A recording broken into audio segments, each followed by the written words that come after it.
Hello everyone, welcome to electrical department. आज के इस वीडियो के साथ पॉलिटेक्निक फिफ्थ सेमेस्टर के क्लासेस स्टार्ट करने जा रहे हैं।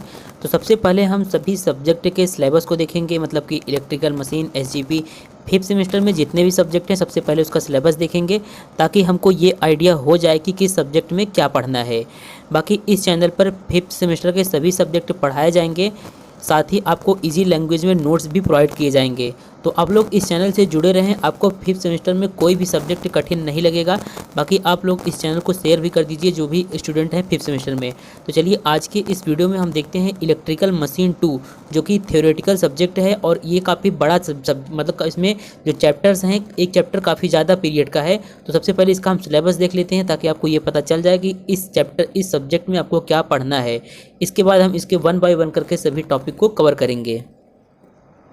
तो देखिए, आपके फिफ्थ सेमेस्टर में एक सब्जेक्ट है इलेक्ट्रिकल मशीन 2। आप लोगों ने इलेक्ट्रिकल मशीन फर्स्ट पढ़ लिया होगा, तो इलेक्ट्रिकल मशीन 2 यहाँ पर फिफ्थ सेमेस्टर में आपको पढ़ना होगा। ये सब्जेक्ट जो है काफ़ी ज़्यादा इंपॉर्टेंट है आपके सेमेस्टर के लिए भी। और आप अगर आगे यूपीपीसीएल, एसएससी, जेईई की तैयारी करेंगे तो उसमें भी इलेक्ट्रिकल मशीन से काफ़ी ज़्यादा क्वेश्चन पूछे जाते हैं। तो आप लोग इस सब्जेक्ट को बहुत ही ध्यान से पढ़ेंगे। देखिए, जो आपका सब्जेक्ट है इलेक्ट्रिकल मशीन 2, उसमें सबसे पहला चैप्टर है आपका, वो है 3 फेज इंडक्शन मोटर। कि मतलब कि 3 फेज इंडक्शन मोटर के बारे में पढ़ना है। और ये चैप्टर जो है आपका 25 पीरियड का है। और अगर एग्ज़ाम में क्वेश्चन की बात करें तो यहाँ से 20 नंबर के क्वेश्चन इस चैप्टर से एग्ज़ाम में आते हैं। इसमें देखिए आपको पढ़ना क्या है, आपको 3 फेज इंडक्शन मोटर का कंस्ट्रक्शन, वर्किंग, और जो 3 फेज इंडक्शन मोटर में 3 फेज वाइंडिंग होती है उसमें रोटेटिंग मैग्नेटिक फील्ड आरएमएफ कैसे जनरेट होता है, इसको पढ़ना है। इसके बाद 3 फेज इंडक्शन मोटर के अंतर्गत जितने भी मोटर आते हैं, जैसे स्क्वायरल केज मोटर हो गया, 3 स्लिप रिंग हो गया, और इसमें स्लिप क्या होता है, ये सब चीज़ें आपको इसमें पढ़ना है। तो हम थोड़ा थोड़ा करके देख लेते हैं। सभी चैप्टर में 3 ही चैप्टर है। इसके बाद देखिए इसमें जो पहले चैप्टर की खासियत क्या है। पहले चैप्टर देखिए इसमें काफ़ी ज़्यादा टॉपिक है और बहुत बड़े बड़े टॉपिक है। तो देख सकते हैं पहले चैप्टर में 17 टॉपिक है, लेकिन जब आप हेडिंग बनेगा कम से कम 35 से 40 हेडिंग इसमें बन जाता है। तो 35-40 इंपॉर्टेंट क्वेश्चन ही इस पहले चैप्टर से हो जाते हैं। तो देखिए 1.4 में आपको इसमें क्या पढ़ना है, locking of rotor and stator field. इसके बाद rotor resistance, inductance, EMF and current. फिर पढ़ना है relationship between rotor copper loss, slip and rotor input power. फिर इसके बाद पढ़ना है power flow diagram of N induction motor. फिर फैक्टर डिटरमाइन द टॉर्क। तो इसी टाइप से आपको काफ़ी सारे टॉपिक हैं वो पढ़ना है। आप लोगों ने डीओएल स्टार्टर सुना होगा, तो जितने भी स्टार्टर होते हैं वो भी यहाँ पर आपको पढ़ना है।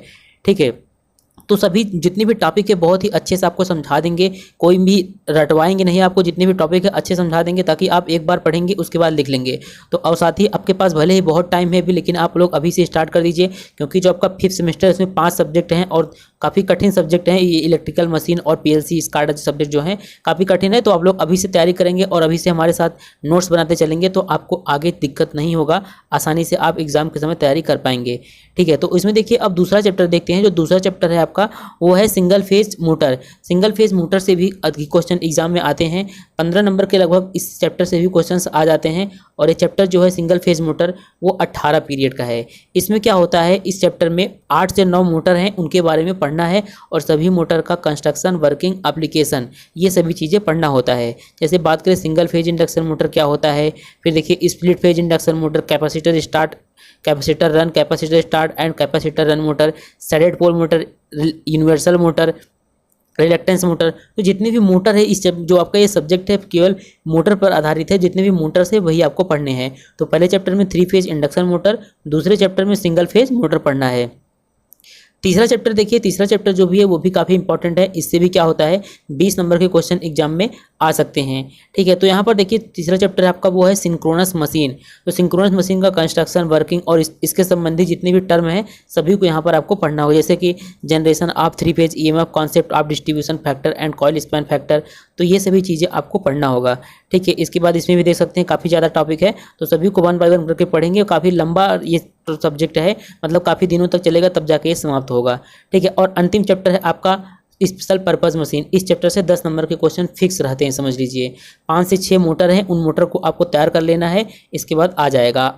एग्जाम में आ जाएगा तो आप लिख लेंगे। ठीक है, जैसे अगर बात करें स्पेशल पर्पज मशीन क्या होते हैं, तो जो स्पेशल कार्यों के लिए यूज़ किए जाते हैं मशीन उन्हीं को स्पेशल पर्पज मशीन बोलते हैं। और इसमें कौन कौन से हमको पढ़ना है, लीनियर इंडक्शन मोटर पहला हो गया, दूसरा स्टेपर मोटर, तीसरा एसी सर्वो मोटर और चौथा समर्सिबल मोटर। ये 4 मोटर आपको पढ़ के जाने हैं, आपको एग्जाम में पूरा नंबर मिल जाएगा। ठीक है, तो इसका हम जल्द ही पहला लेक्चर लेके आएंगे जिसमें आपको बताएंगे कि 3 फेज इंडक्शन मोटर क्या होता है।